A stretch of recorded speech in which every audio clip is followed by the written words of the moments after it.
Hoy vamos a seguir estudiando el Sermón del Monte, pero quisiera darles la perspectiva de que lo que se va a tratar, y si podemos nosotros, me imagino que ya leyó el Sermón del Monte, ¿verdad? Entonces sabe cómo el Señor Jesucristo, la gente lo seguía porque de Él salía poder, dice las Escrituras, ¿verdad? Porque muchos eran sanados, muchos eran librados de malos espíritus. Entonces cuando la gente iba hacia Él, hubo tanta gente en esa ocasión antes del Sermón del Monte que Él los guió hacia un llano, cuenta la Escritura, y todos los sentó ahí. Entonces Él se puso a la orilla de la ladera de una montaña, ¿verdad? Más o menos como ahorita, como aquí, ¿verdad? Estaba un poquito más alto que ustedes y Él, pues no había micrófonos entonces, pero Él empezó a hablarles. Y la gente se admiraba, ¿verdad? Porque eran muchas las razones por las que la gente venía a Él. Muchísimas razones. Y no esperaban, lo que menos esperaban era que Él empezara, ¿verdad? Bienaventurados son ustedes. Grupo por grupo los fue mencionando, que tocó a todos. Dice, el Sermón del Monte es una bendición del cielo para el mundo, una vez proveniente del trono, una voz proveniente del trono de Dios. En él oímos al príncipe de los predicadores, al maestro supremo anunciar la palabra que su Padre le inspiró con el propósito de cambiar nuestro corazón, nuestro carácter. Okay. En Mateo 6, 19 al 21 empieza la parte que nosotros vamos a estudiar hoy, ¿verdad? Hice varias notas, quisiera empezar con estas notas. Las bienaventuranzas son el saludo de Cristo, no solo para los que creen, sino también para toda la familia humana. Haciendo a un lado al mundo encumbrado y ambicioso, se dirige a quienes reciben su luz, su vida, abriéndoles sus brazos a los pobres en espíritu, a los mansos, a los humildes, a los angustiados, a los perseguidos y a los dispersados, diciéndoles, vengan a mí, yo les daré descanso, porque bienaventurados sois. A través de los tiempos, las palabras dichas por Jesús desde la cumbre del Sermón del Monte conservan su poder. Cada frase es una joya en verdad. Los principios expresados en este sermón se aplican a todas las edades y a todas las clases sociales. Con energía divina, Cristo expresó su fe y esperanza al señalar como dichosos a un grupo tras otro por haber desarrollado un carácter justo. Cristo nos dice a usted y a mí, si quieres ser mi discípulo, este es el estándar de vida que yo exijo. Dios es amor y ese es el carácter, y como discípulo deseo que lo practiques. Eso es lo que nos dice Dios. Discípulo viene siendo un aprendiz o un alumno. Entonces, nosotros somos discípulos de Cristo.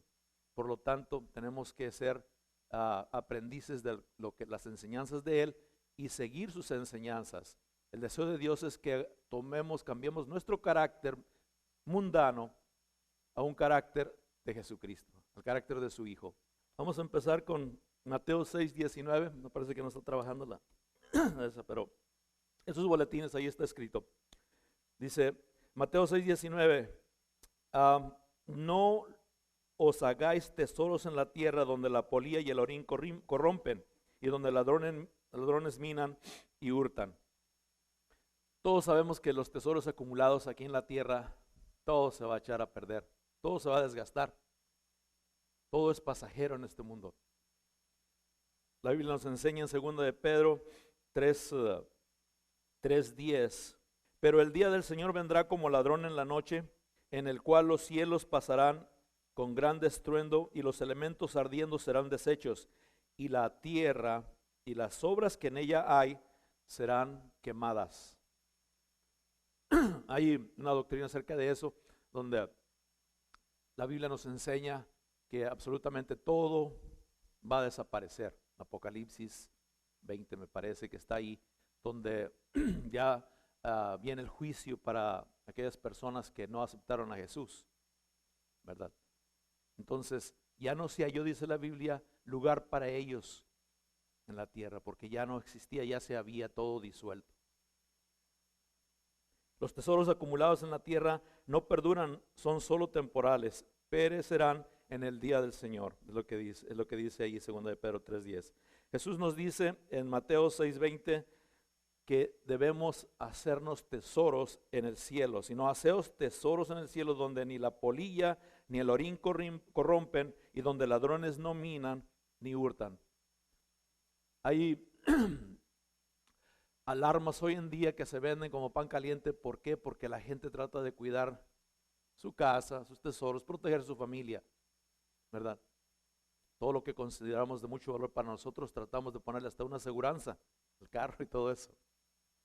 Pero todo eso va a desaparecer. La enseñanza de hoy se trata de no poner nuestro corazón en esas cosas, lo que nos dice la palabra de Dios. La instrucción que nos dio es: acumulen para sí tesoros en el cielo. Si los tesoros que hacemos en la tierra son perecederos, entonces, ¿cuáles son los tesoros que Jesús considera eternos? Esa es la pregunta que deberíamos de hacernos. Mateo 6:33 dice: mas buscad primeramente el reino de Dios y su justicia, y todas las cosas que nosotros deseamos del mundo, todas esas Dios se las va a añadir. En Efesios 1:18 Pablo oraba para que los efesios entendieran, ¿verdad? Eso, cuál era lo que Dios valoraba y cuáles las riquezas de la gloria de su herencia en los santos. En Zacarías 9:16 los discípulos de Cristo son llamados sus joyas, sus piedras preciosas, su tesoro precioso y particular. Dice: en la tierra del Señor brillarán como joyas de una corona. Y en Isaías 13:12: haré más precioso que el oro fino al varón, más que el oro de Ofir al hombre. Yo creo que es obvio, ¿verdad? No necesitamos mucha explicación de que Dios le ama a usted. Solamente tiene que mirar hacia la cruz para poder entenderlo. El problema es que cuando uno está en el mundo y está uno interesado en las cosas del mundo, miramos a la cruz 1000 veces y no sentimos absolutamente nada. Es hasta que usted es bendecido por Dios, hasta que usted se arrima con un corazón humilde, es cuando entonces Dios dice: este sí vino a buscarme con el interés de hacer lo que yo le diga, con el interés de en verdad ser mi discípulo. Porque muchas personas venimos, bueno, yo lo hacía antes de ser salvo, a la iglesia y oía, mira, tú tienes que hacer esto, tienes que hacer lo otro para poder, ¿verdad?, agradar a Dios. A mí nunca le hice ese caso, nunca le hacía caso. Entonces, lo que la enseñanza aquí es, entonces, ¿para qué vamos a la iglesia? ¿Verdad? Y oír instrucciones que no vamos a seguir. Mateo 6:21: porque donde esté vuestro tesoro, allí estará también vuestro corazón.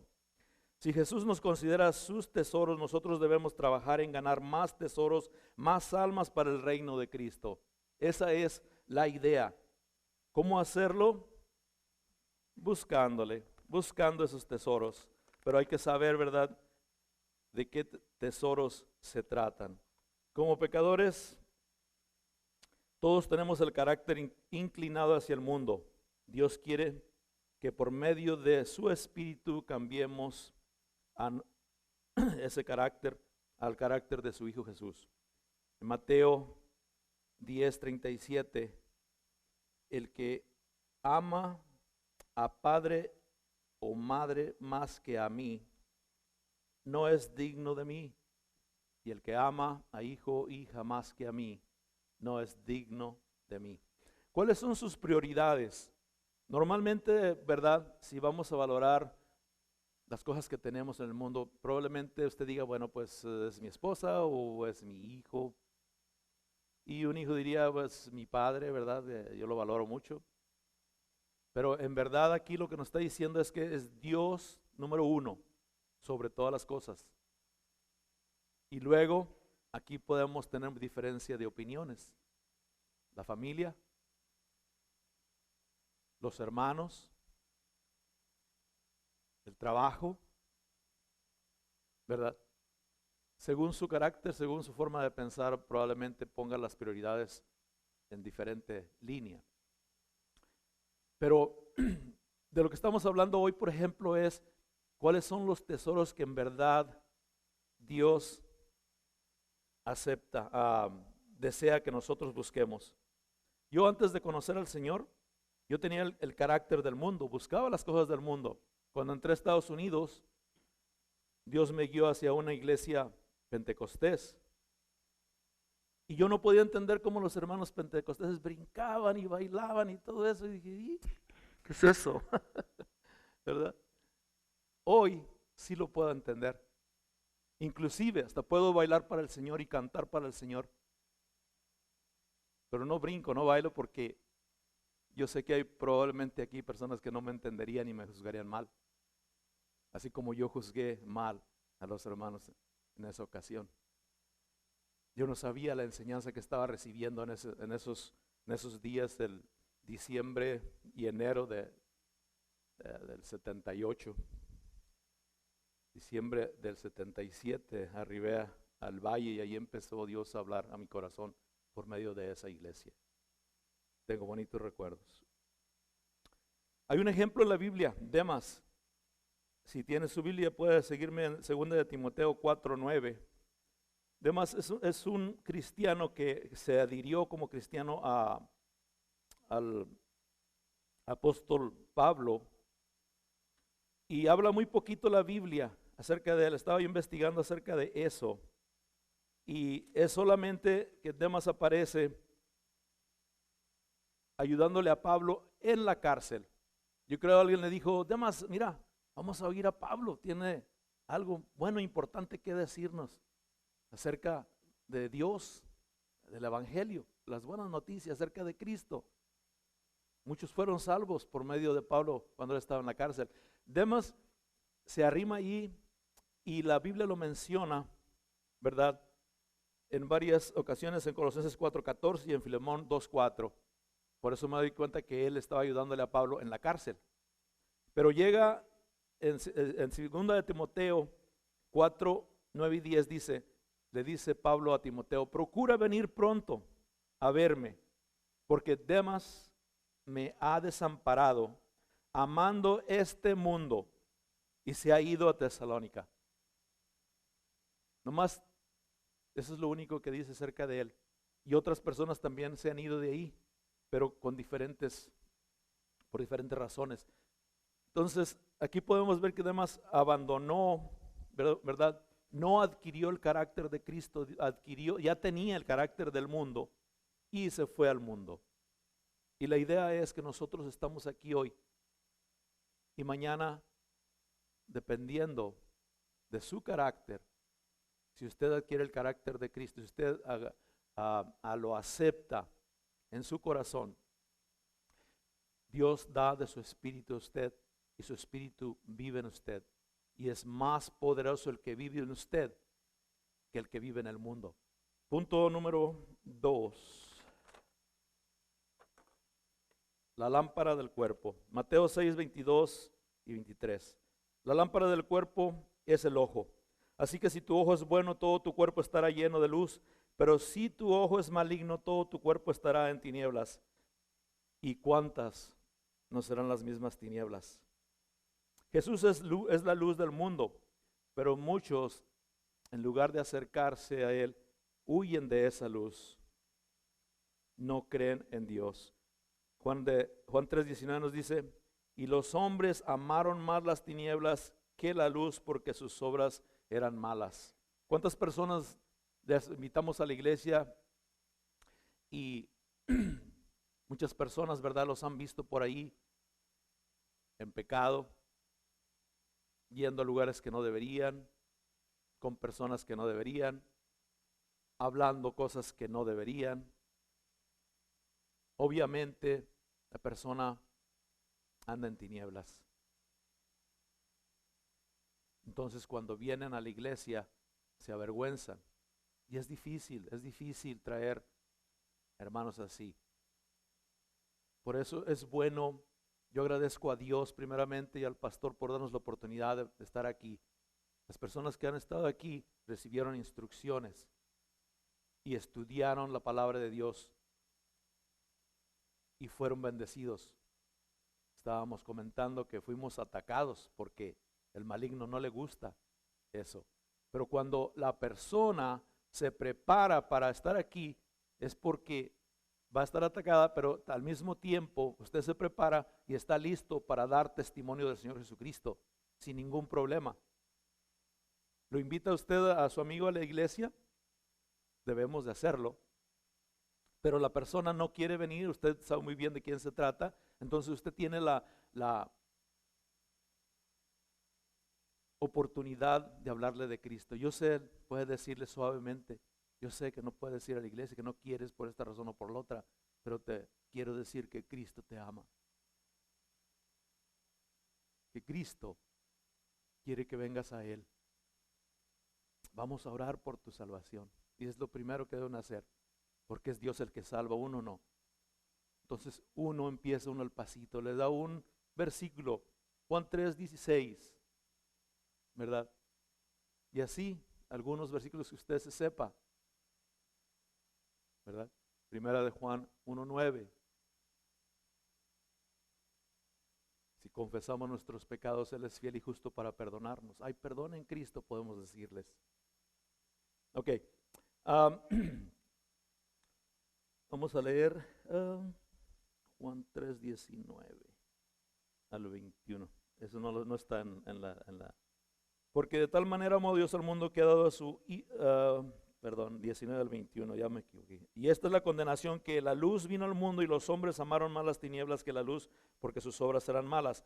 Porque todo aquel que hace lo malo aborrece la luz y no viene a la luz para que sus obras no sean reprendidas. Mas el que practica la verdad viene a la luz para que sea manifiesto que sus obras son hechas en Dios. Ahí está el que habla de Cristo, una persona que no puede venir a la luz, no puede venir a Cristo. Cuando la vista está cegada por el amor propio, hay solamente oscuridad, y esa oscuridad lo hunde más y más. El que anda en pecado es esclavo del pecado, dice la Biblia. Y cuando usted está esclavizado hacia el pecado, hacia una mala costumbre, algún vicio o algo, Satanás lo estira y lo estira más a lo hondo y es más difícil. Mucha oración y ayuno se necesita para esas situaciones, dice el Señor. Pero hay esperanza en Cristo. Dios no se aleja del hombre, sino el hombre de Dios. Primera de Pedro 3:12.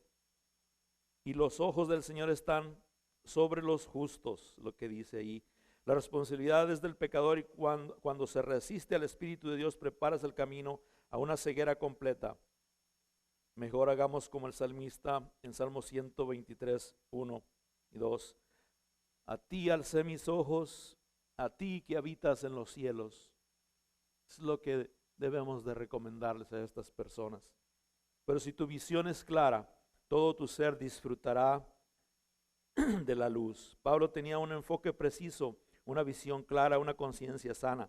En Tito 1:15, todas las cosas son puras para los puros, mas para los corrompidos e incrédulos nada les es puro, pues hasta su mente y su conciencia están corrompidas. Es difícil para esas personas. Efesios 2 nos lo dice: y ustedes estaban muertos en vuestros delitos y pecados, en los cuales les andabais antes de venir a Cristo. Estábamos en el mundo haciendo lo que nos daba la gana, nada nos estorbaba para hacer eso. Teníamos libertad, estábamos ciegos, no podíamos entender de las cosas de Dios. Pero Dios, Efesios 2:4, pero Dios, que es rico en misericordia, por su gran amor con que nos amó. Él nos dio vida cuando estábamos muertos en Cristo Jesús. Por gracia sois salvos por medio de la fe. Y esta no es de vosotros, pues es un don de Dios, es un regalo de Dios. Si Dios ha puesto esa fe en ti, no la desaproveches. Comentarios acerca de ese punto, el número 2. Cuando el hombre es esclavo del pecado y la oscuridad que hay en él no le permite ver la luz, tiene el ojo y la vista enferma, según de Pedro. Los 14 tienen los ojos llenos de adulterio, esas personas que andan en pecado y no se sacian de pecar. Cuidado con la lascivia y la idolatría, los celos, las iras, la envidia. ¿Sabían ustedes que a esas personas se les nota en los ojos? Hay una lista en Galatas 5, no vamos a ir allí, pero es muy conocida por casi todos los cristianos cuando leemos la Biblia. Ahí están las obras de la carne y las obras del Espíritu. En Galatas 5 y en Proverbios 15:13 nos dice: el corazón alegre hermosea el rostro. Sí, cuando usted viene a Cristo y usted lee su palabra, el gozo del Señor viene a usted y su rostro cambia. Este es un secreto que nosotros tenemos porque los del mundo no pueden verlo. Nomás dicen, algo tiene este diferente, ¿quién sabe qué será? Y lo ignoran. Pero nosotros, Dios nos ha dado la capacidad de ver, casi podemos ver a Cristo en la persona. Porque la palabra de Dios hermosea tu rostro. Pero sin embargo, los corajes, las envidias, los celos, usted también los puede ver en esa persona. Y nosotros tenemos la obligación de decirle, poner nuestro brazo, nuestra mano en el hombro y decirle, Dios te ama. Yo sé que tienes problemas. Voy a orar por ti. Lo mínimo que podemos hacer. No tiene que ser evangelista, no tiene que enseñarle acerca del amor de Cristo en su totalidad. No tiene que llevarlo a la cruz inmediatamente, pero confórtelo. Esos son los tesoros que Dios pide que nosotros hagamos. ¿De qué lado estás? En Cristo hay gozo, paz, alegría, y en el mundo tendréis aflicción. Y eso se te notará en los ojos. Número 3, Dios y las riquezas. Mateo 6:24, ninguno puede servir a dos señores porque o aborrecerás al uno y amarás al otro, o estimará al uno y menospreciará al otro. No podéis servir a Dios y a las riquezas. Jesús no dice que no quiera o que no deba, sino que Jesús dice, no puedes servir a los dos al mismo tiempo. Si tú estás al lado de Jesucristo, estás en el reino de Dios y tienes el Espíritu Santo dentro de ti. Pero si tú no estás de ese lado, solamente hay dos reinos. No puedes estar en medio. Yo sé que hay personas que quieren estar con un pie aquí y otro pie acá. Pero el que está en el mundo, está en el mundo, y el que está con Cristo, está con Cristo. Y la razón es esta. Primera de Juan 3:9. Todo aquel que es nacido de Dios no practica el pecado, porque la simiente de Dios permanece en él y no puede pecar porque es nacido de Dios. Énfasis en no practica el pecado. Yo no soy perfecto, todavía peco. Todos aquí somos pecadores. Pero hay una gran diferencia. No practicas el pecado como hijo de Dios. Dios no te lo permite. Porque el Señor Jesucristo dijo que iba a dejar el Consolador, el Espíritu Santo, para que more con ustedes y esté por siempre. No te abandonaré ni te dejaré. Voy a estar contigo todos los días de tu vida hasta el fin del mundo. Pero las personas que no tienen a Jesucristo en su corazón, que no se han rendido a los pies de Dios, a los pies de Jesús, no le han pedido que venga a su corazón, que sea dueño de su vida, Solamente Dios pone un velo ahí. Hay un velo ahí que no le permite ver la luz. ¿Y por qué? Porque no tiene la humildad suficiente de dar un paso hacia Jesús y pedirle perdón. Señor, heme aquí, yo no te conozco, no sé quién eres ni sé qué decirte, pero vengo aquí en humildad, rogándote que me ayudes, por cualquiera que sean las razones. Yo sé que la persona que no tiene a Jesús tiene muchos problemas, y usted lo sabe muy bien. Nosotros estuvimos en esa situación cuando no teníamos a Jesús, y todavía tenemos problemas, pero ahora es muy diferente. Ahora cantábamos y nos llenamos de gozo.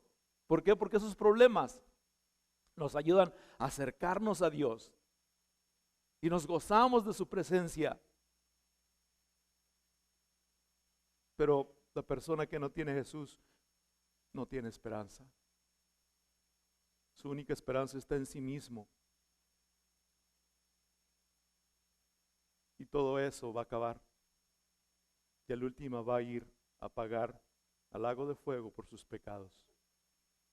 Y no hay necesidad de eso, hermanos. No hay necesidad de eso. Lo que dice Dios en su palabra. Yo he puesto la vida y la muerte enfrente de ti, lo bueno y lo malo.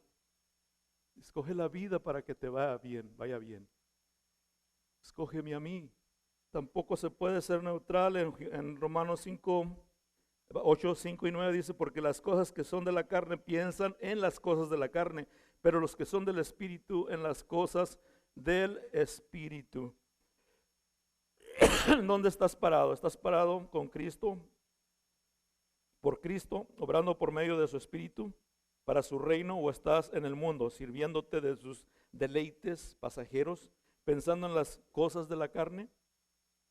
Los que son de Cristo han crucificado la carne con sus pasiones y deseos, y ya no son ellos los que viven, sino que Cristo vive en ellos. En 1 Timoteo 6:17, hay allí unas cosas ya para terminar.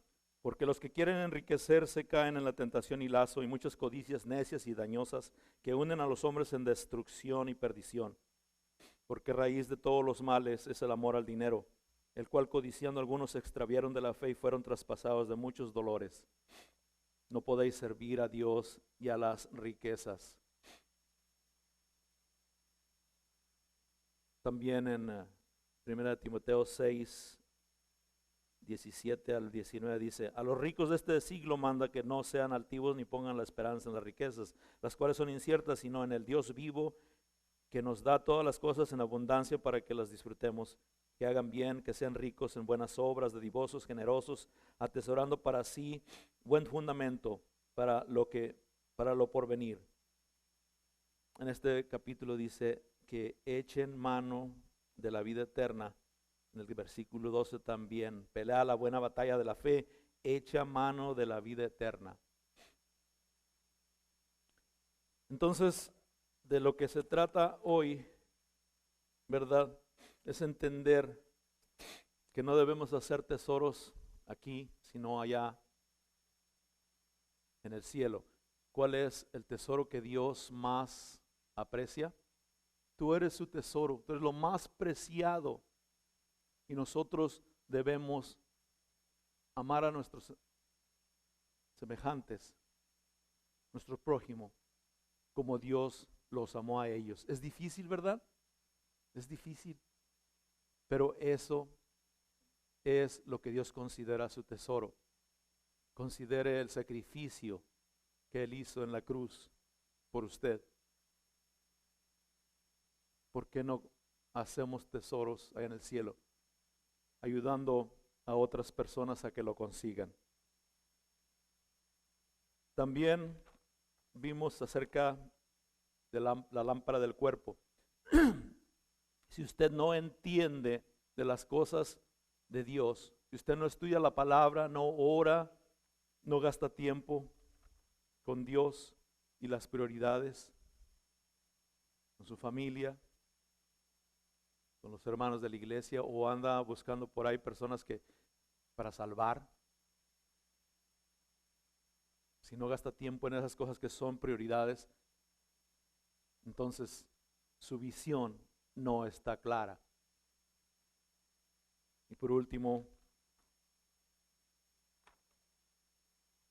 no podéis, aunque quierais, no vas a poder agradar a Dios si no has aceptado a su Hijo Jesucristo en su corazón, si no deseas tú ser salvo de acuerdo a la gracia de Dios, a la justicia de Dios, no tu justicia, porque no es por obras, sino que es por medio de Jesús. Yo soy el camino, yo soy la verdad y la vida eterna. Nadie absolutamente puede llegar a Dios Padre si no es por mí. Juan 14:6, está bien claro. Entonces no podemos tratar de salvarnos nosotros por nosotros mismos. Pelea la buena batalla de la fe, echa mano de la vida eterna, nos dice Pablo, a lo cual asimismo fuisteis llamados, haciendo buena la profesión delante de muchos testigos. Conclusión, ¿cuál es tu carácter? ¿O cómo crees tú que tu carácter debe ser? ¿Como del mundo o del carácter de Jesús? Cuida tu corazón, atiende a tu conciencia y sirve al Señor Jesús.